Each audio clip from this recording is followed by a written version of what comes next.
Let's talk about 2025 AMC 10A Problem 6. In an equilateral triangle, each interior angle is trisected by a pair of rays. The intersection of the interiors of the middle 20-degree angle at each vertex is the interior of a convex hexagon.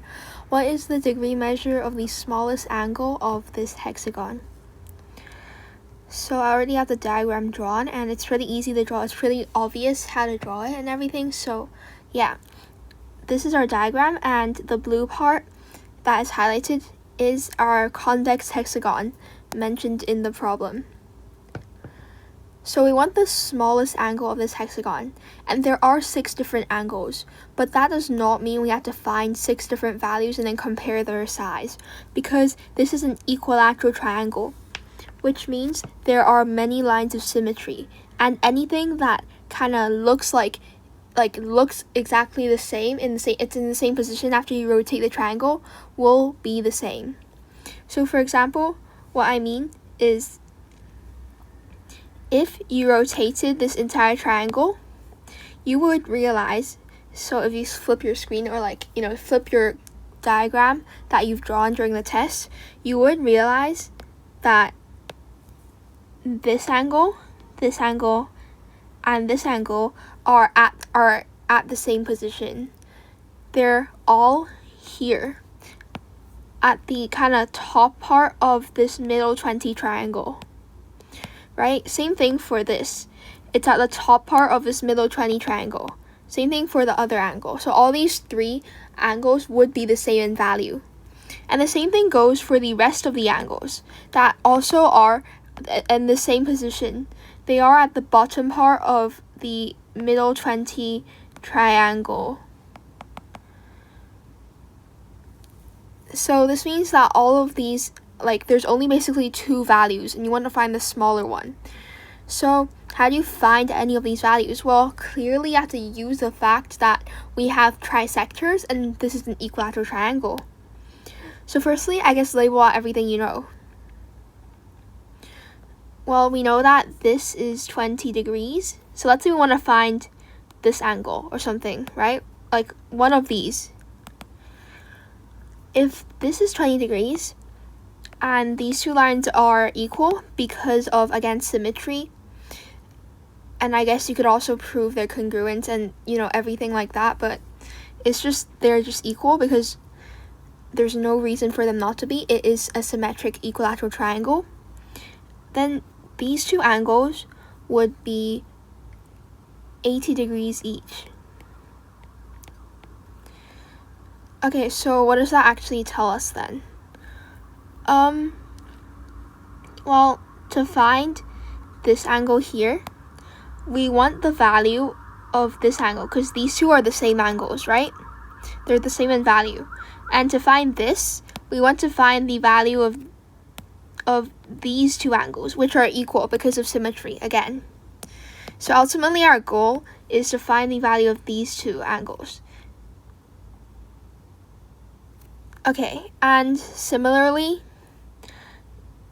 this angle is basically this angle 180 minus this green one here, or I'll label it in a different color. The green angle is 180 degrees minus the orange angle. So we want to find the orange angle. And we're going to find this through, guess what? Triangles. So if this is 80 degrees, and this part over here is 40 degrees, because this is a trisector, this is 20 degrees, this is 20 degrees, this is 40 degrees added up. What is the third angle? That is the easiest problem ever. You take 180 minus 80, 100 degrees, minus 40 degrees, 60 degrees. So this angle is 60 degrees. What does that mean for the green angle? The green angle then would be 120 degrees. And hence this red angle here, which is the one we actually want to find, would be 360 degrees minus 20 degrees minus 2 times 120 degrees, which gives us 100 degrees. So this is 100 degrees. Okay, so if this is 100 degrees, what is the other angle? right? Well, in a hexagon, the sum of all the angles would be 3 times 180 degrees, 540 degrees, I believe. So 540 degrees minus 300 degrees over 3. Wait, am I doing this right? Wait, the formula is for a polygon with n sides, it's n minus 2 times 180. Never mind, it's 700 degrees in total for interior angles. So that minus 300 degrees over 3 would give us 420 over 3, which is 140 degrees, which is bigger than 100 degrees. So which one of these two angles are smaller? This angle. And the answer is 100 degrees. Moving on to problem 7. Suppose a and b are real numbers. When the polynomial x cubed plus x squared plus ax plus b is divided by x minus 1, the remainder is 4. When the polynomial is divided by x minus 2, the remainder is 6. What is b minus a? So this is problem 7, which supposedly shouldn't be that hard, so we'll just use the method we use for polynomial division. We'll use long division here. So for x cubed plus x squared plus ax plus b, we divide it by x minus 1 first, and the remainder is 4. So how do we do this? Firstly, x squared, right? Then we have x cubed minus x squared. Then this minus this gives us 2x squared. And we drop the ax down, so plus ax. So how many x minus 1s fit into this, right? Well, we'll write 2x here. 2x squared minus 2x. And this gives us a plus 2x. And we drop the b down. So here we put in a plus 2. We put in a plus 2. We have a plus 2x minus a plus 2, which gives us the remainder, which is b plus a plus 2. Well, the remainder here is actually 4. So this is 4. So we get our first equation. B plus a plus 2 is 4, or a plus b is 2. So clearly then, we're on the right path because we already have one really simple equation regarding AB. So if we do the same thing with the second condition, we're going to get a second equation, and we can solve for A and B, and hence B minus A. So using the second condition, which is when the polynomial is divided by x minus 2, the remainder is 6, we do the same thing again. We divide it by x minus 2 this time. And this gives us 3x squared plus ax. So that's plus 3x. We have 3x squared minus 6x. So here we get a plus 6x plus b. And then we times this by a plus 6. We times x minus 2 by a plus 6. We have a plus 6x minus 2 times a plus 6. And hence our remainder is b plus 2 times a plus 6, which should be 6. So we have another equation, which is that b plus 2 times a plus 6 is 6. Okay, so if we simplify this, we know 2a plus b is negative 6. So knowing these two equations, we subtract the second one by, we subtract the two equations from one another. And we get that a is negative 8. We also get that b is 2 minus negative 8, which is 10. So b minus a is 10 minus negative 8, which is 18. So the answer is E. Now let's look at problem 8. Agnes writes the following 4 statements on a blank piece of paper. At least one of these statements is true. At least two of these statements are true. At least two of these statements are false. At least one of these statements is false. Each statement is either true or false. How many false statements did Agnes write on the paper? So this is basically, I think, the easiest problem in the entire paper because there's no kind of math calculations or any thinking to be done here. You just basically assume and plug in each of the answer choices. So for example, we assume that A is right and there are 0 false statements. So everything is true. If everything is true, so T is for true and F is for false, then okay, the first statement is and will be correct, right? At least one of these statements is true. The second statement is correct. The third statement does not make sense anymore. At least 2 of these statements are false. This is true. So 2 or 3 out of 4 of these statements are false, but clearly this is not true in this case. This does not make sense. And again, the fourth statement, at least one of these statements is false. No statements are false here. Everything's true, so this does not make sense. So A is not our answer. There has to be something that is false here. Something that is false here. It can't all be true. Alright then. Secondly, I'll assume everything is false because these two are the easiest cases. If you assume that one of these statements are true, or 2 are true, etc., or 2 are false, you have to do different permutations of the true and false statements. So I'll secondly do E, where I'll assume everything is false. So if everything is false, then, okay, at least one of these statements is true. If this thing is false, if you flip it around, what is this? This means all of the statements are false. Okay, that makes sense. At least 2 of these statements are true. So less than 2 of these statements are true then, right? If this is false. Well, that makes sense also because 0 statements are true, so that is less than 2. At least 2 of these statements are false. This is false, so this means less than 2 of these statements are false.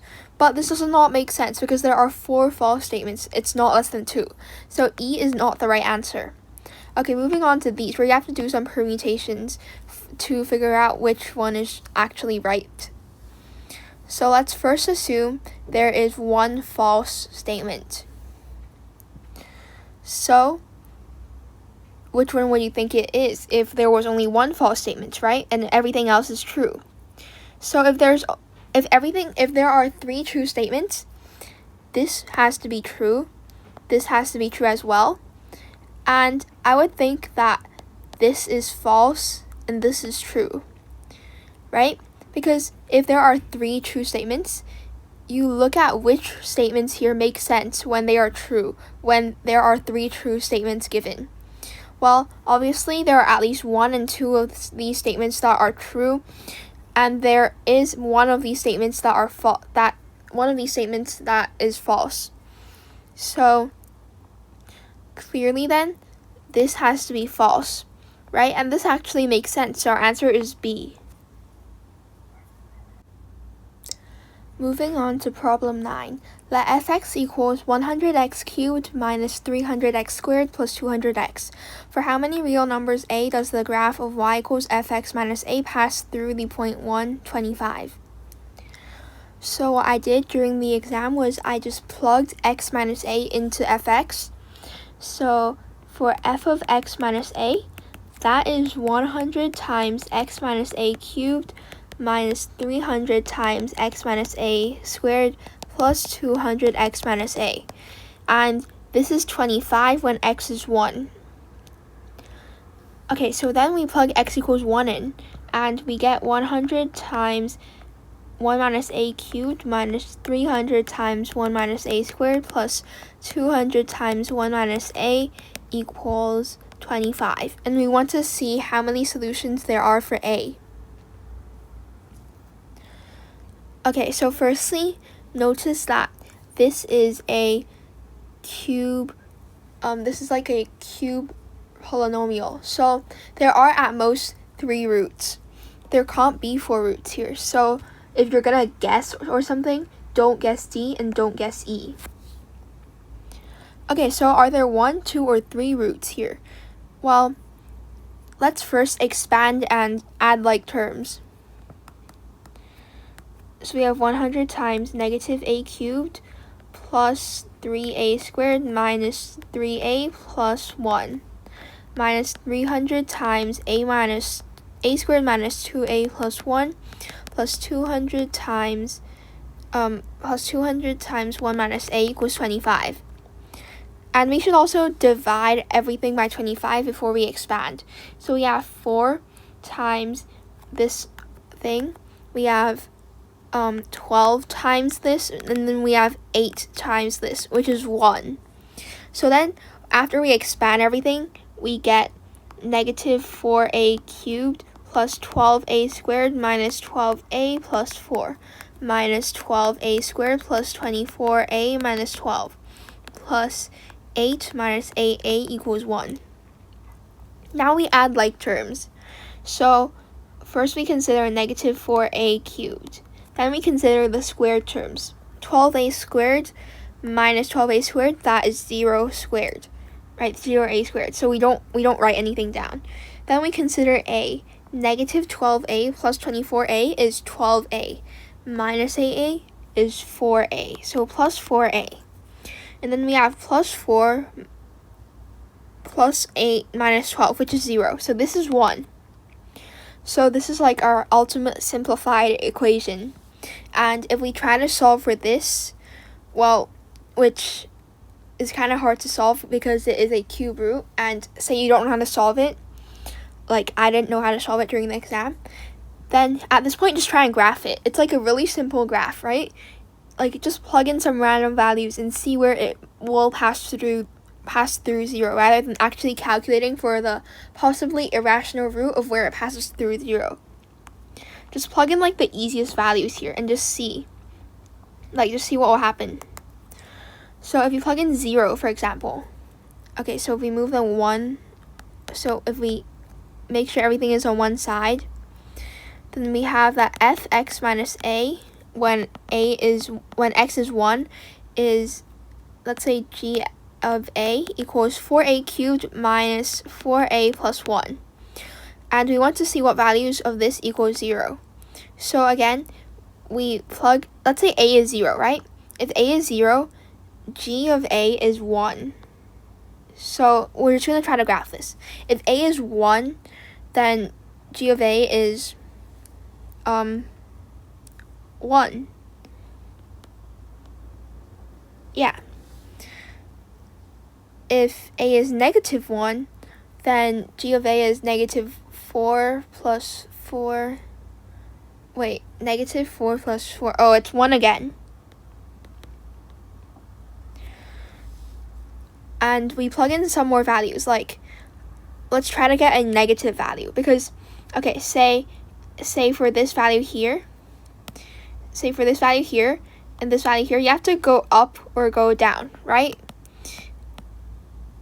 Because you can't just consistently have this straight line over here for a cube root graph. So let's plug in 1/2 and see what 1/2 is. If 1/2 is negative, then guess what? We have found roots to this equation. So let's plug in 1/2. We have 4 times, so g 1/2 is 4 times 1/2 cubed minus 4 times 1/2 plus 1, which is 2 over 1 minus 2 plus 1. That is like negative 1/2 or whatever it is, but it's less than 0 anyways. So like calculate this correctly and you know it's less than 0. So it's somewhere less than 0. So we'll randomly plot it over here.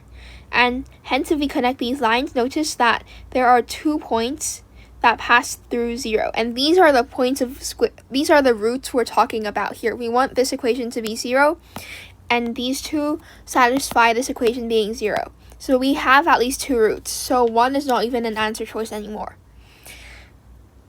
And secondly, we do the same thing for negative 1/2. So we have g negative 1/2, right? G negative 1/2 is 4 times negative 1 half squared. So negative 1 over 2, negative 1 over 2 plus 2 plus 1. So then this is actually positive. So we do that. And then you look at things that happen after negative 1 and after 1. Is this going up? Is this going down? Or is this going back up, right? Well, let's plug in some other values then. Like, let's plug in further values. Like, for example, negative 10. Negative 10 would be 4,000, negative 4,000 plus 40 plus 1, which is clearly less than 0. So you know for negative 10, it's somewhere like down all the way here. And hence that from a positive value to a negative value, you have to go through the x-axis and have to have a root generated. So like you have to have a root somewhere here, right? And there can only be 3 roots maximum, so we already have 3 roots, so we can assume easily that this graph with x being greater or equal to 1 has an upward trend, so it goes up and doesn't touch the x-axis ever again. So we have 3 roots and the answer is C. Moving on to problem 10. A semicircle has diameter AB and a chord CD of length 16 parallel to AB. A smaller semicircle with diameter on AB and tangent to CD is cut from the larger semicircle as shown below. What is the area of the resulting figure? Shown shaded. So this whole pink thing here we have. This is a pretty easy geometry problem. Just assume the radius is a certain variable, because it's not like you can actually figure out anything with just the number 16 here without any other sides or lengths. Well, maybe you can, but I can't. So in the test, I would just assume, and I did just assume that the radius is R. Alright, so assume the radius is big R, right? And the radius of this thing would be small r. Like this is perpendicular because there is a tangent point here. Then how do we like relate big R and small r, which is basically what we want in this problem? Well, guess what? We have the Pythagorean theorem. If you draw a line here, this is basically small r because these two are parallel lines and everything. Like, you don't have to try and prove this because this is not a proof problem when you have to show you're working out. Just assume it is parallel. Like, it's pretty obvious, right? That these two segments are the same thing. And using the Pythagorean theorem then, we know that r equals the square root of r squared minus 8 squared. So r squared minus 64, because if we start from the center and go to we go through a perpendicular line of the chord, this bisects the chord. So these two sides are 8 and 8. They're equal. Okay, so this is the relationship between small r and big R. And then next what we can do is basically, like, the one thing we can do is find the area of the resulting figure. And we represent it with big R and small r. So let's first write the area out then. And then if the variables don't cancel out or anything, then we can see what we can do or try to skip this problem if it's an actual test. So we have a semicircle, so it's 2 over 1, so 1 over 2 for everything. And we have pi big R squared, minus pi small r squared. So we have 1/2 pi times r squared minus small r squared. So big R squared minus small r squared. However, we know that r is the square root of big R squared minus 64. So if we plug this into the equation, we have this. And happily, all the variables cancel out, so we don't even have to solve for anything or like try to use some really complicated theorem to find the radius. We know that the area is 1/2 pi. Oh, why is this moving? 1/2 pi times 64, which is 32 pi. I feel like people make a mistake of mostly not adding the 1/2, because honestly this problem is really easy once you just have the guts to assume the radius and everything. and just like figure out that the variable is cancelled, just remember the 1/2 because these two are semicircles. So the answer is just C.